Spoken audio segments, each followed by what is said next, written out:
Assalamualaikum warahmatullahi wabarakatuh. Perkenalkan, nama saya Riza Syafawati dari jurusan Ekonomi Syariah KSF dengan NIM 40119168. Di sini saya akan menyampaikan tentang faktor-faktor yang mempengaruhi daya tarik wisatawan luar negeri atau turis asing untuk datang ke Indonesia. Yang kedua yaitu faktor sosial yang mempengaruhi aktivitas ekonomi.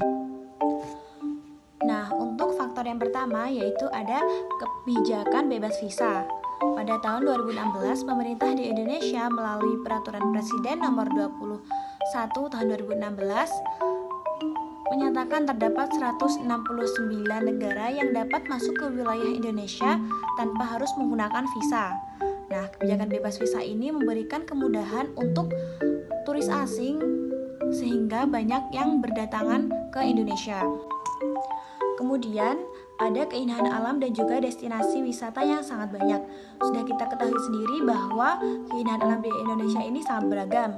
Yang pertama ada pegunungan, terus juga ada pantai dan juga keindahan alam yang lainnya. Nah, untuk pegunungan sendiri di Indonesia ini juga dijuluki sebagai Ring of Fire dengan jumlah gunung berapi yang sangat banyak dan juga banyak sekali pantai-pantai yang sangat indah seperti di Lombok, Bali, dan juga sebagainya.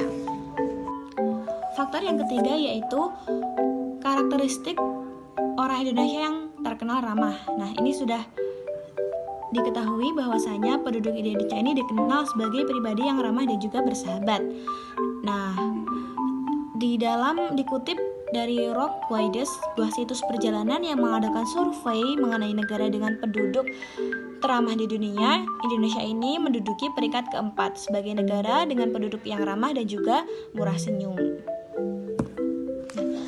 Kemudian di Indonesia itu juga ada biaya hidup yang murah. Nah, hal ini juga menjadi daya tarik turis asing untuk berkunjung di Indonesia karena memiliki biaya hidup yang relatif murah daripada di negara-negara lain. Selanjutnya yaitu Indonesia kaya akan budaya. Nah, Indonesia adalah negara yang dengan suku bangsa terkaya di seluruh dunia. Menurut sensus Badan Pusat Statistik, pada tahun 2010 di Indonesia ini memiliki 1.340 suku bangsa dan 1.100 bahasa daerah. Nah, dan di setiap suku ini memiliki keunikan tersendiri sehingga menjadi daya tarik tersendiri bagi wisatawan asing atau turis luar negeri. Selanjutnya yaitu aktivitas ekonomi yang dipengaruhi oleh faktor sosial. Yang pertama yaitu untuk kegiatan konsumsi terdapat kekuatan word of mouth atau berita dari mulut ke mulut. Contohnya saja, apabila saya membeli suatu barang dan saya sudah cocok atau sesuai dengan keinginan saya, pasti saya akan merekomendasikan barang tersebut kepada teman saya sehingga teman saya juga akan membeli barang tersebut. Selanjutnya yaitu ada faktor produksi. Nah, produksi merupakan suatu proses yang dimanfaatkan sebagai sarana untuk menciptakan nilai jual dan guna suatu produk atau jasa. Nah, faktor-faktor produksi ini ada 4. Yang pertama itu ada sumber daya alam, yang kedua ada sumber daya manusia, yang ketiga ada faktor produksi modal, dan yang keempat yaitu ada faktor produksi kewirausahaan. Yang terakhir yaitu ada distribusi. Distribusi adalah proses penyaluran suatu barang ataupun jasa dari produsen kepada konsumen agar jasa tersebut bisa tersampaikan dan berguna atau bermanfaat bagi si konsumen tersebut. Faktor-faktor yang terdapat pada distribusi yang pertama itu ada biaya.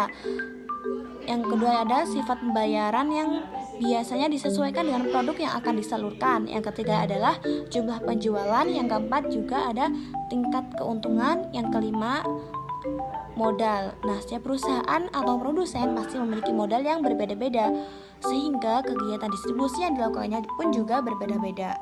Besar kecilnya modal perusahaan akan menentukan distribusi yang lebih pendek atau distribusi yang lebih panjang. Selain itu, modal dapat menentukan sifat pembayaran, apakah harus dibayar dengan kredit atau dibayar dengan tunai. Sekian yang dapat saya sampaikan. Apabila ada kurang dan lebihnya, saya mohon maaf yang sebesar-besarnya. Wallahul muwaffiq ila aqwamit thoriq. Wassalamualaikum warahmatullahi wabarakatuh. warahmatullahi wabarakatuh.